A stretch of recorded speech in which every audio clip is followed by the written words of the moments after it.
It's formula 4 last time. The integral of u raised to n du is supposed to be u raised to n plus 1 over n plus 1 plus c. But we impose the condition that n should not be equal to -1 for the simple reason that the denominator n plus 1 becomes 0 at -1. So we have here the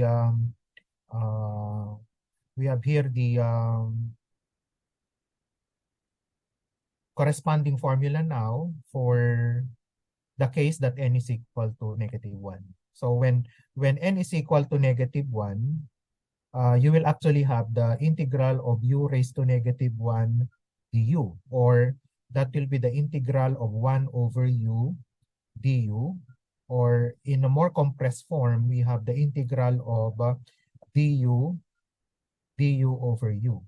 And from this formula, the integral will be the natural logarithm of u plus c. Okay? Yan. Strictly, the function u should be greater than or greater than 0. It should be positive, no? Because of the domain of the natural logarithm. So first, u should not be equal to 0. The function should never be 0. So that the integrand necessarily will make sense. And then for the resulting integral or the antiderivative natural logarithm of u, we have to consider it as a positive function, okay, by getting the absolute value. You know very well that the natural logarithm is only defined for positive values. Okay? Yeah. Now if there is no confusion on the domain of the function, if the function u is known to be positive, okay, or we can actually impose later to consider only the domain of the function u to be positive, then we can say that if u is entirely positive in its corresponding domain, then we can simplify actually the integral du over u will just be ln of u plus c. There's no need to get the absolute value because a positive function will always have a positive absolute value. Okay? Sige. So let's look at some examples now. Let us consider the integral of x plus 3 dx over x squared plus 6x minus 1. Marami pang pumapasok. Okay. So, since the quadratic polynomial x squared plus 6x minus 1 is in the denominator, it will make sense to just let u equal to x squared plus 6x minus 1. And then, we get the differential du. What will be the differential of u? That is 2x plus 6 times the differential dx. Okay? Now, in the numerator, notice that we only need x plus 3 dx. So, what we can do is write du in factored form as 2 times x plus 3 dx. And this gives us the resulting formula du over 2 will be the quantity x plus 3 dx. Okay?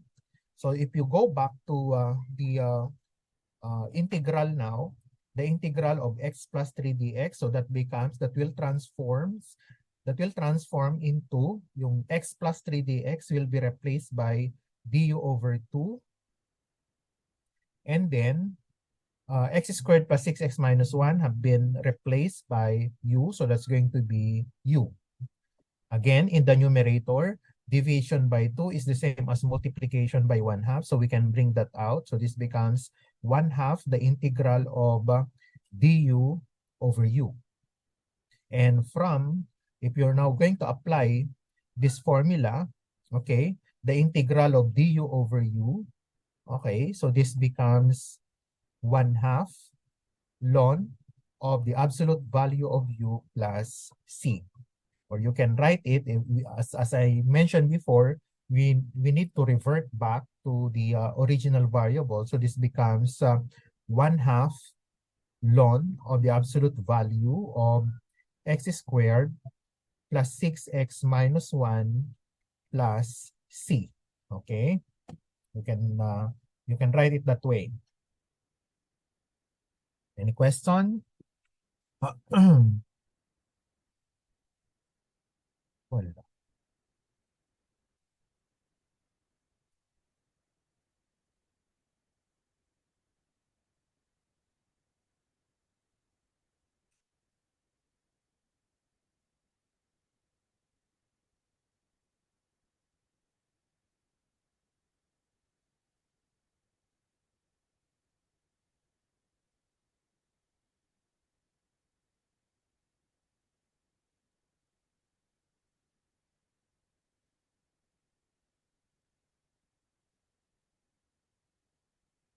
Okay. So there you go. The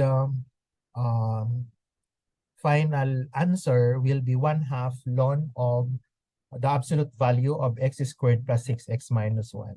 So just like what we had in the u substitution last time,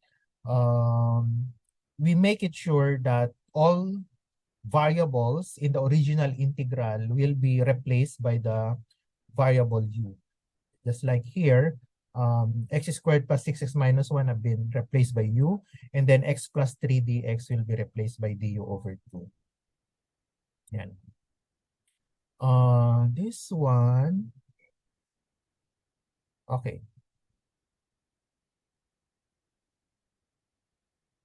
Let's look at this integral. X cubed plus 3 over x plus 1 dx. X cubed plus 3 dx over x plus 1. Okay, this is a special case where the degree of the numerator is greater than the degree of the denominator. Okay, let me just take note of that. Note, okay, the degree of the numerator of the integrand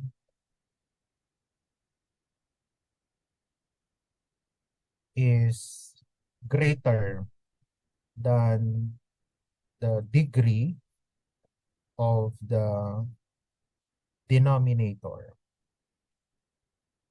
Okay? The degree of the numerator, to be more precise, the degree of the numerator is 3.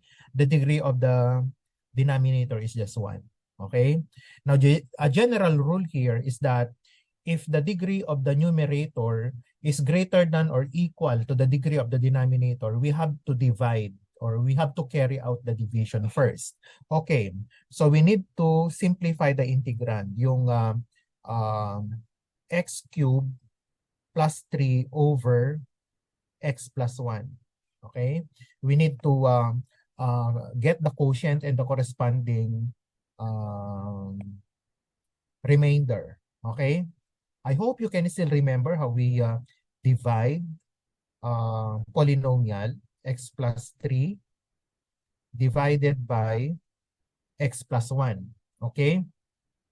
So ano yung rule natin? First term divided by the first term. So x cubed divided by x is x squared. And then multiply back, x squared times x is x cubed plus 1 times x squared. So that's going to be x squared. And then subtract. So the first terms will naturally vanish now. And then this one, since we are subtracting, the signs of the subtrahend will change. So you'll have negative x squared plus 3. And then repeat the process this is our new dividend. The divisor is still x plus 1. Yes, Mr. Bailey. Sir, okay lang po if synthetic division yung gamitin na method. Yes. Okay lang. Okay, let's just proceed. Negative x squared plus 3 is the new dividend. X plus 1 is still the divisor. So, negative x squared divided by x is negative x. I hope you can follow that. And then multiply again, negative x times x squared is negative x squared times, and then negative x times positive 1 is negative x. And then you'll have, again, if you subtract, first terms will vanish, this becomes positive. So what happens, we will have x plus 3. Okay? And then proceed again. First term against first term, so x divided by x will be 1. And then multiply 1 times x plus 1 is x plus 1. And then subtract again. So the first term will vanish, and then this becomes negative. So the remainder will be 2. Wait. The remainder is going to be 3 minus 1, which is 2. So that this one actually becomes, we can write x cubed plus 3 over x plus 1 as x squared minus x plus 1 plus 2 over x plus 1. Okay? Now, Mr. Belli mentioned a while ago the synthetic division, no? So you can also do that, like you just copy muna the coefficient. For x cubed is 1, for x squared is 0, for x is 0, and then the constant coefficient is 3. Our divisor is negative 1. The value of x when x plus 1 is equal to 0 is negative 1. So that's our divisor. And then bring down 1, multiply it to negative 1. This is negative 1. Negative 1 times negative 1 is 1. Plus 0 is 1. Times negative 1 is negative 1. And then 3 plus negative 1 is 2. So these are the coefficients now of the quotient starting at x squared. So you'll get x squared, x, and then constant, and then the remainder. Wala ulit. Ba't wala?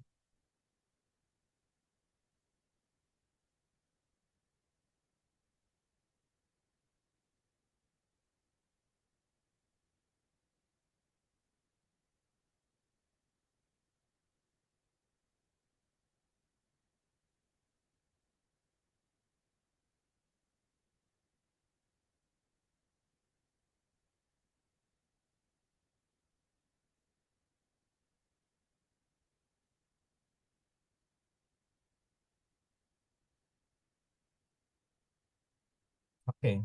So again, from the skeletal result, the first coefficient will carry x squared, the next coefficient, negative 1, will carry x, and then the constant term 1, and then the remainder 2. So you get exactly x squared minus x plus 1 plus 2 over x plus 1. Okay? I hope that's clear. So let's go back to the integration now. So this integral now becomes, let me change the color.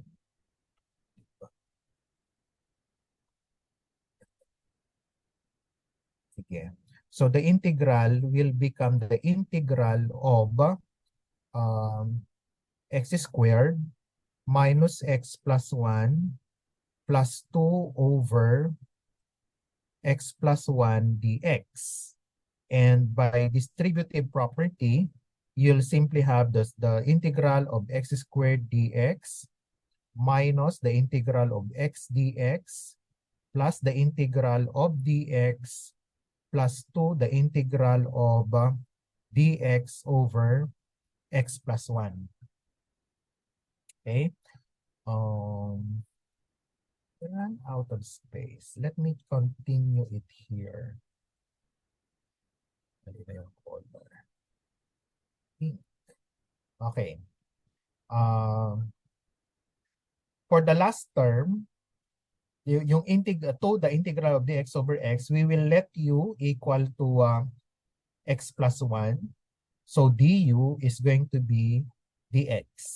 So what happens to the integral now will be, okay, iisa-isahin na natin yan. The integral of x squared is by the power rule, x cubed over 3 plus minus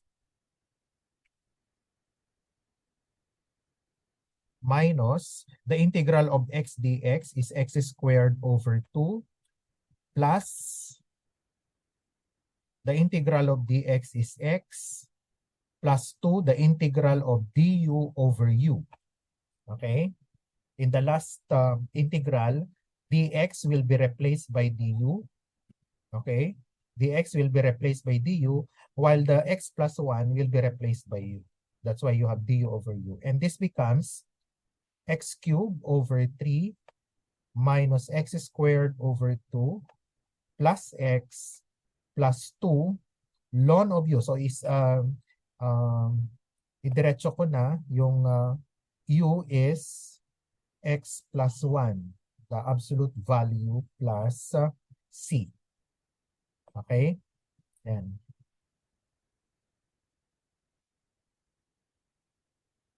So maybe I'll just write it here na lang.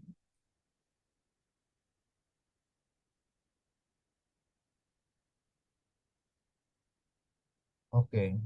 So what do we get here? Pwedeng ganito yung itsura, class. 1/3 x cubed plus minus.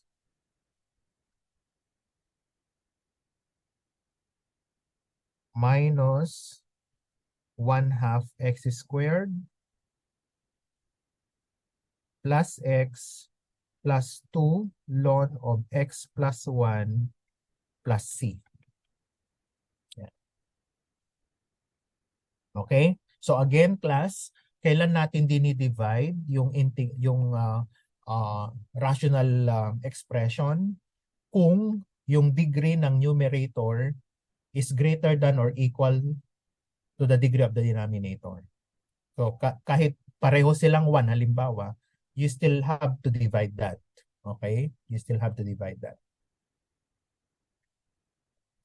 Okay. Let's look at the next example here. Dx over x times 1 plus 2 ln of x. Again, these are skills and the best way to be familiar with this is by practice, no? So there are some examples or there are some items that are unsolved at the end of this PowerPoint. I suggest that you also take the time to solve them. Okay, to solve number 3, okay, it is a matter of wisely selecting the u, no? So for example, in the denominator, you have the product x and 1 plus 2 ln of x. Of course, if you let u equal to x, it will not help in any way. But the more complex factor there is 1 plus 2 ln of x. So it suggests that our choice of u should be this factor. So what we will do right away is you let u equal to 1 plus 2 ln of x. And then we get the derivative or the differential of du. The 1 will become 0 and then 2 times the derivative of ln of x is 1 over x dx. Okay? Now, if you try to rewrite the integrand, you may look it at this way, no? You can have the integral of 1 over 1 plus 2 ln of x times dx over x. You can write it that way para lang mas malinaw kung paano natin ina-appropriate yung ina-account yung possible changes when you introduce the variable u. Okay? Yan. Now, from this form, you would notice na you can actually rewrite this one also as du is equal to 2 times dx over x. Okay? Multiplying dx by 1 over x is the same as dividing dx by x. Take note of that. Which means that if you divide both sides now by 2, you'll have du over 2 is equal to dx over x. And with that, you can now rewrite the entire original integrand in terms of u. So this becomes the integral of 1 over u times du over 2. To make it more familiar, we can actually bring out the factor 1/2. Again, dividing du by 2 is the same as multiplying du by 1/2. So we can bring out that 1/2. And then you'll have the integral now of du over u. And from our formula, this becomes 1/2 ln of the absolute value of u plus c. Okay, so this becomes 1/2 ln of u is 1 plus 2 ln of x also plus c. Okay?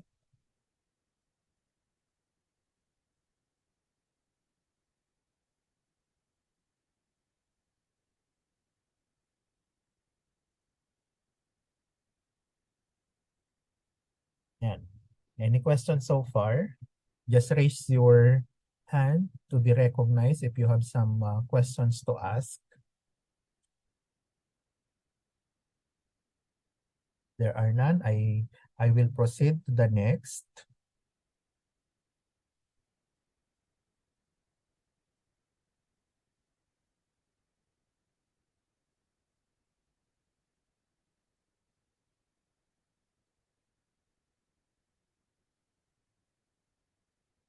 Okay. For number 4, this is a rational, again, this is a rational function of the trigonometric functions. Okay. But since it's rational, the logical choice of u will always be the denominator. Okay, let's start with that. Okay, if you are new to the integration process, do not be afraid to fail. Just keep on trying, no? You may end up selecting or choosing the wrong assignment of u, but don't worry on that. You can always replace or change your substitution. Okay? Pwedeng baka yung sine 2x dapat ang u, or yung 3 plus sine squared x ang u, and so on. Okay? Mas maganda nga yung nag-fail ka muna para ma-realize mo kung ano yung dapat mong gawin, no?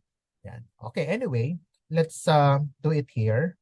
So, again, as I said, we always look at the denominator as a potential u substitution. So, let's put that u is equal to 3 plus sine squared of x.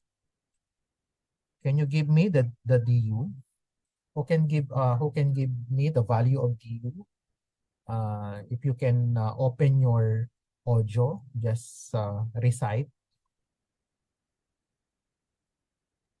Sir, 2 sine x cos x. 2 sine x. Okay. Yung derivative ng 3, of course, is 0. And then, the derivative of sine squared x. By power rule, you bring down the exponent. You bring down the exponent to copy the function but reduce the exponent to 1. So again, that is sine x. But you get the derivative of sine x, that is cosine x. Okay? Yan. And Sir, then, may dx po sir. dx pa. Yeah. Okay. And then, do you remember your trigonometric identities? What is 2 sine x cosine x?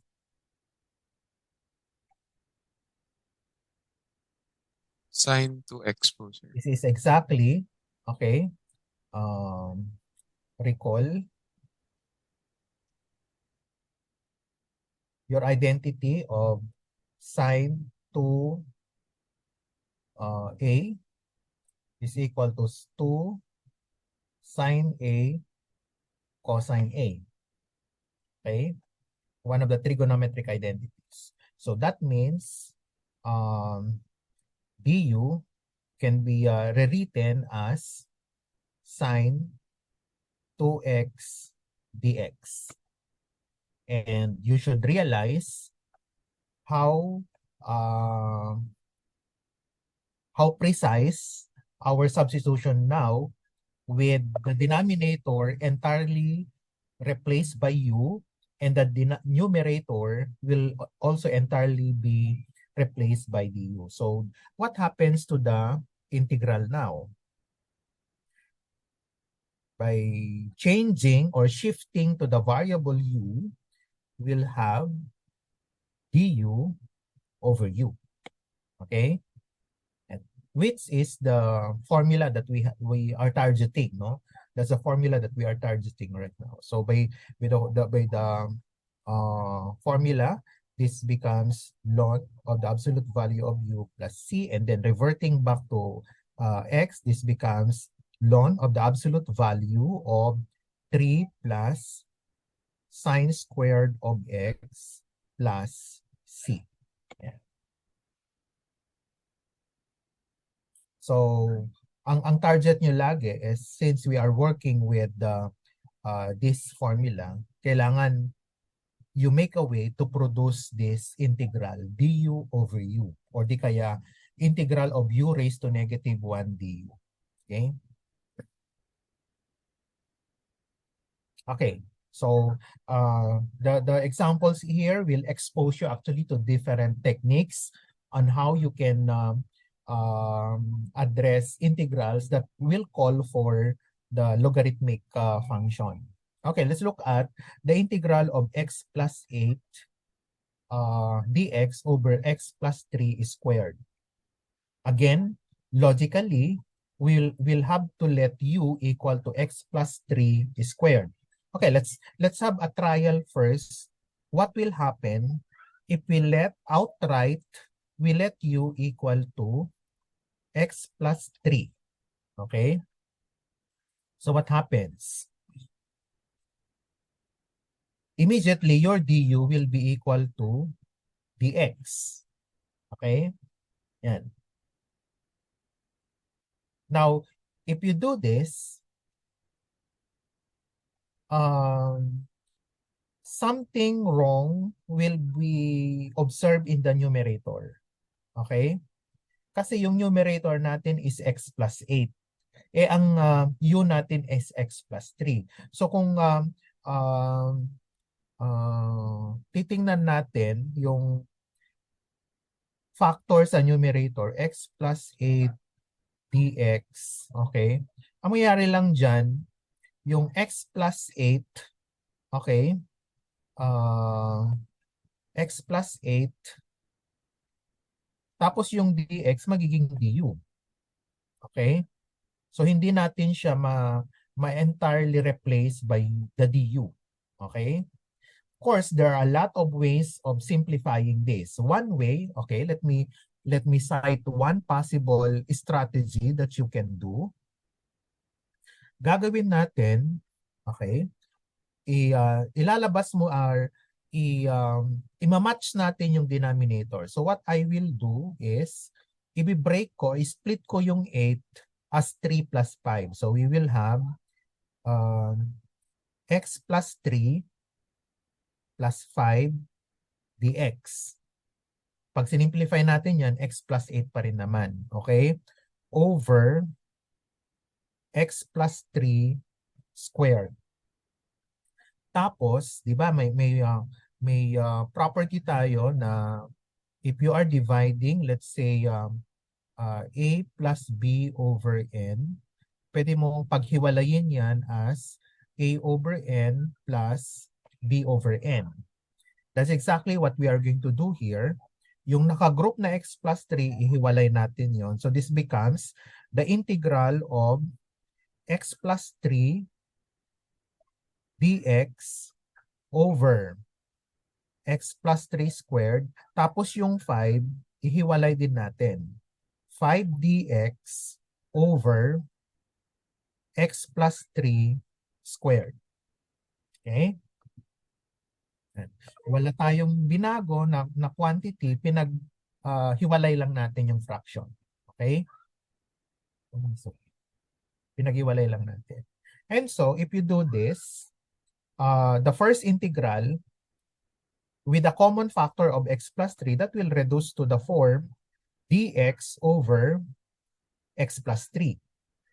On the second integral, we will have the integral, actually 5, the integral of dx over x plus 3 squared. Okay? And we can now utilize this. Okay? We can now utilize the substitution of u as x plus 3. So this becomes the integral of du over u plus 5, the integral of du over u squared. Okay? Yan. And so this becomes, well, to be more precise, para straightforward tayo sa integration, kopyahin lang muna natin du over u plus 5, the integral of u raised to negative 2 du. Okay? So this becomes, the integral of du over u is ln of u plus 5. The integral of u raised to negative 2 is u raised to negative 1 over negative 1 using our formula 4 last time, or that is the power rule for integrals. And then of course you have the arbitrary constant c. Okay? So what will happen? Okay, what will happen?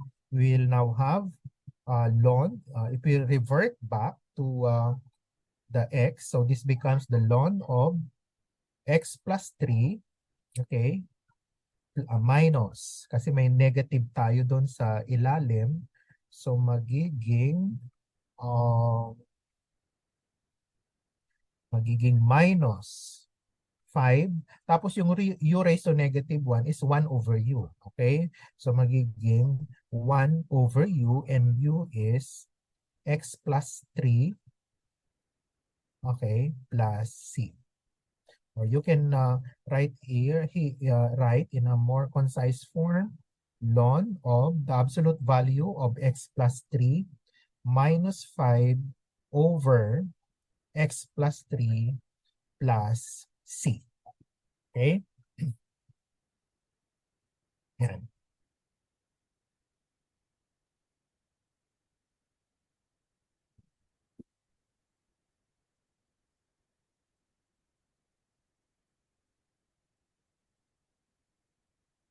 Okay? Any questions so far?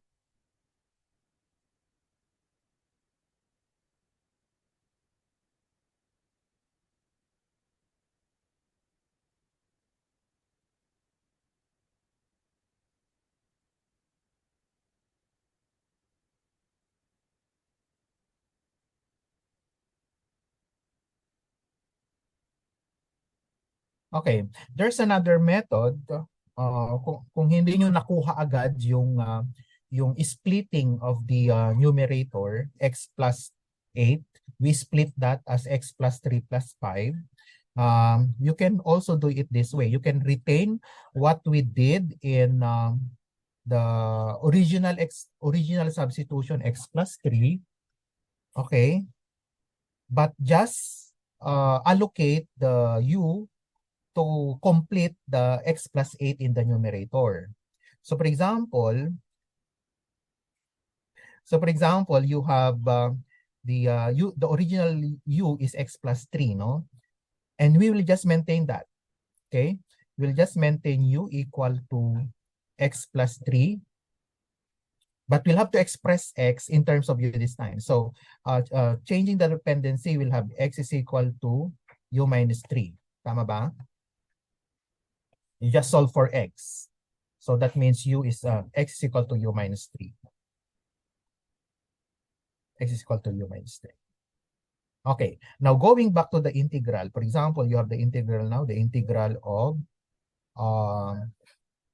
x plus 8 dx over x plus 3 squared. Okay? Sige. This becomes, gusto nating palitan entirely by u, right? So this becomes x is u minus 3, that's the x, plus 8, tapos yung dx is du. Okay? Du. Walang parenthesis. Yan. So from here, from this formula, I just replace this x, by u minus 3. And then yung denominator na x plus 3, yan yung u squared. Okay? So this one, when you simplify this becomes the integral of u plus 5 du over u squared. And this becomes, pag hiniwalay ulit natin, this becomes u over u squared du plus the integral of 5 over u squared du. And this becomes, okay, yung u over u squared will become 1 over u. So this becomes du over u plus the integral of 5 du over u squared. So mapapansin nyo, nakuha pa rin natin yung form kanina. Itong form na to, makukuha pa rin natin.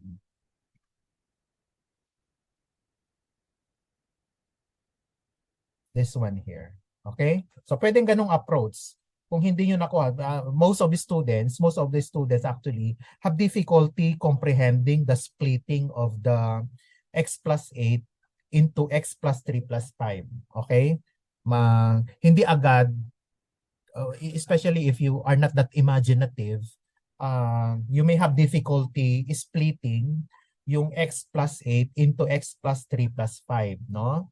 So, an alternative to that is this one, no? You just maintain the entire expression, but you'll have to replace x by u minus 3, and you will get the same. So if you, I just leave it to you to continue. Anyway, the continuation of this will be exactly the same as this one now.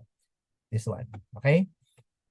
Yung mga ganong strategies, no? So you just have to be resourceful or imaginative on how you address. Kasi dito sa given integral, hindi agad makikita yung du over u, no? Du over u. But there should be a way, okay? You can make